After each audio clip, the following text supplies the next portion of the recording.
Giants cover 23-16. Des Bryant was in the stands with a giant hat, wearing a number 7 jersey. It seems like months ago, because it was. And now we meet again with the Eagles sitting at 9-1, and the Giants and Dak Prescott's Cowboys. Now he's back at 2 games back. Yeah, our focus. I mean, honestly, just I know going in the huddle, looking at the guys in the huddle, really started off in the locker room with J.K. breaking the team down. You could just see it in the guys' eyes, as I said, after the week before and the way that the game went, and just losing in the tough one. Guys wanted to respond and wanted to put their best foot forward, and I think everybody took accountability in what happened, and everybody said that they're going to do their job and do a little bit better in preparation last week, and then just moving forward into the game, and it carried over. All right. So it's a big game in the standings. We know that. James Slater live in Dallas. Steve White's back with me as well. First time these two teams have met on Thanksgiving since 1992. Jane, what is Mike McCarthy's message? And fun fact, they won the Super Bowl of that year. So interesting little nugget there for you, Andrew. But let's not get ahead of ourselves.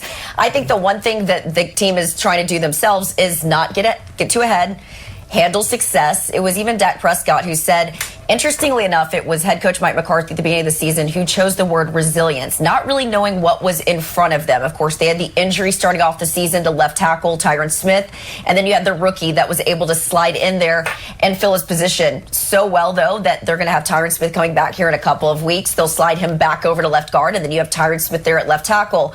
Dak Prescott missed those games. They were able to put up a winning record, and now they feel like the pieces are finally beginning to come together. But again, it's all about managing the success, and they have struggled with that in the past. The locker room felt good yesterday. These guys feel energized, and they are looking forward to this offensive matchup, really against the Giants defense, who, you know, look, has had its fair share of injuries. When you look at some of their secondary, it has been depleted by injuries. But I anticipate that this team will once again go back to running the ball.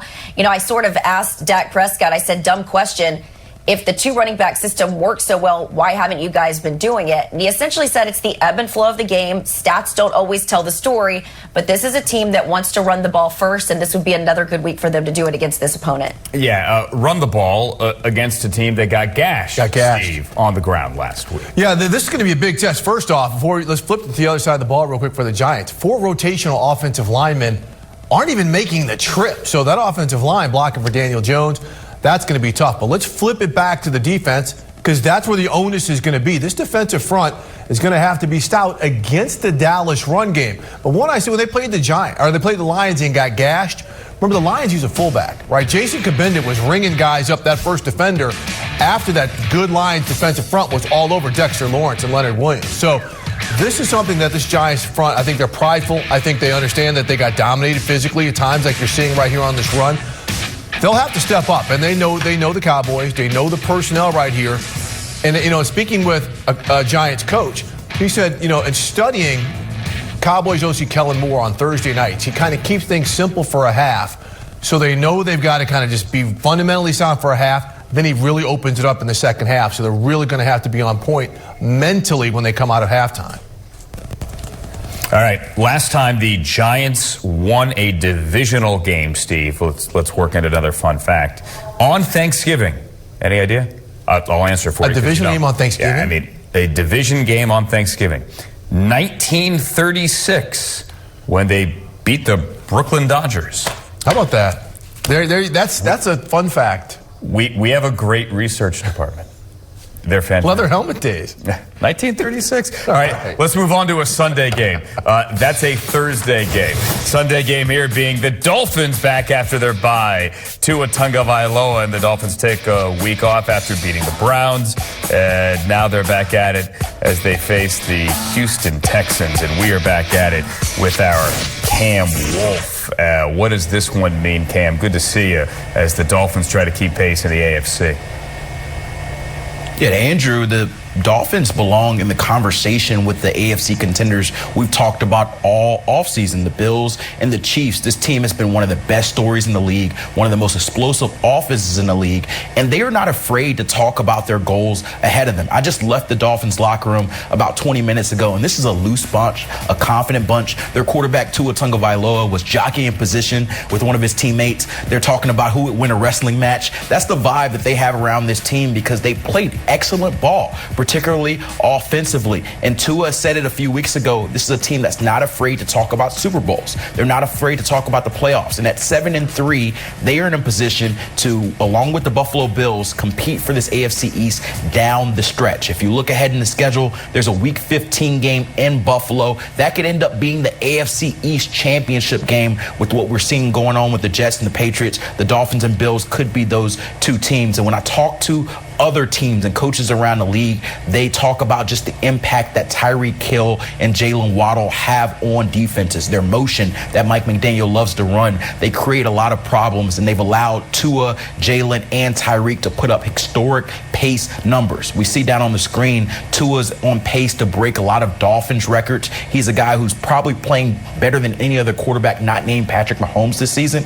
And the two receivers, Tyreek Hill and Jalen Waddle, have been dominant, I must say. I mean, Tyreek Hill has been a guy who is on pace to break the NFL receiving record. He's just a few yards off of that. And Jalen Waddle in tandem, they also could be the best receiving tandem in NFL history with their yards. So another opportunity this week against a Texans defense that's towards the bottom of the league. We already saw they made a quarterback change. This Dolphins team is hot, and they expect to stay hot after their bye. All right, coming off the bye against what seems like Kyle Allen, as you mentioned, a quarterback. Our Mike Garafolo reporting the Texans are making that change. Thank you, Cam Wolf. They're live with the Dolphins and Vikings, two teams that had very different stories this past Sunday. Yeah, the offense wasn't that good for Mac Jones, but they eked out a victory with a late punt return. And the Vikings, worst home loss since the 60s. It was kind of ugly. All right, well, we're scrambling away here. Short week. Really good team to get ready for here. Minnesota's a very well-coached team in all three phases. Have a lot of explosive players, really good in all three phases of the game. So be a big test for us up there. Tremendous football mind. The sample size is large, how long he's done it, with so many different players. And I think he's always adapted to whatever he feels is going to work that year, that week. He's really the best ever, and his track record speaks for itself. Kirk Cousins there, obviously. Mark and Steve talking about the man who preceded him on that soundbite rip, Bill Belichick, who, Steve, a couple of weeks ago, in essence, Sam Ehlinger benched and Frank Reich fired. And then last week, now we have Zach Wilson benched. So yeah, there's that for the Vikings after getting blown out by the Cowboys 40-3. I think Kirk Cousins and Kevin O'Connell are okay. I think they'll be okay. But you get my point. That's what he does. That's facts. It'd be facts, though, as the kids say. But look, this is a situation, Mark, when you look at this game, this Patriots defense is playing so well, they're going to be a little problematic for Kirk Cousins, which is why Dalvin Cook has got to be a factor, right? The Vikings have to keep it close early enough for Cook to be a threat as a runner and a receiver, because you look back over the past few years, the Vikings go as Dalvin Cook goes. If he's out injured, they tend not to play well. When he's healthy, they tend to play well. So they've got to get him going in a game like this. And as you know, with the way the Patriots play, they usually take away the best receiver, or best player. Is that Jefferson or is that Cook? They'll probably start with Cook, so we may see him doing some stuff like this, catching the ball. The key, Mark, as I get it back to you, is can the Vikings get their offense going enough to catch an early lead to make this Patriots offense, which has a hard time scoring, play from behind and play catch-up? Right. It's not as if the Patriots offense is a juggernaut. And right. Going back to that Vikings, they're going to be without their left tackle, Christian Darrisaw. We saw how the Cowboys steamrolled that front last week. And now here you got NFL sack leader Matthew Judon coming at you.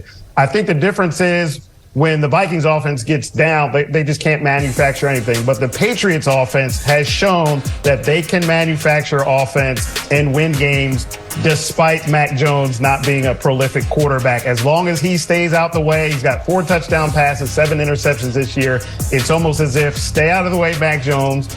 the old tenets, they can run the ball, special teams, the defense dominates, and they've shown the Patriots have shown they can win games like that. So the Vikings do not want to get into that sort of tight game with the Patriots because the Patriots and Belichick know how to do that. And Mac Jones, last week got lost. They only had 3 points before the Jones punt return touchdown there. So it's not as if they're prolific, but they know how to win games like that, Andrew. Yeah, if there's any solace here, and if you want any history or any trend, 3 was the lowest that any Kirk Cousins-led team had ever scored. The previous low with Cousins at quarterback in Minnesota and Washington had been 6 points. Both of those games were followed by games in which Cousins helped the team put up 28. Don't know what that means this week, but Belichick, Cousins in primetime, Thanksgiving, everyone passed out from the turkey with the L-tryptophan. Sleeping on the floor again? Sleeping on the floor, yeah. I mean, that's what I do. I just fall asleep on the floor. That's what I do.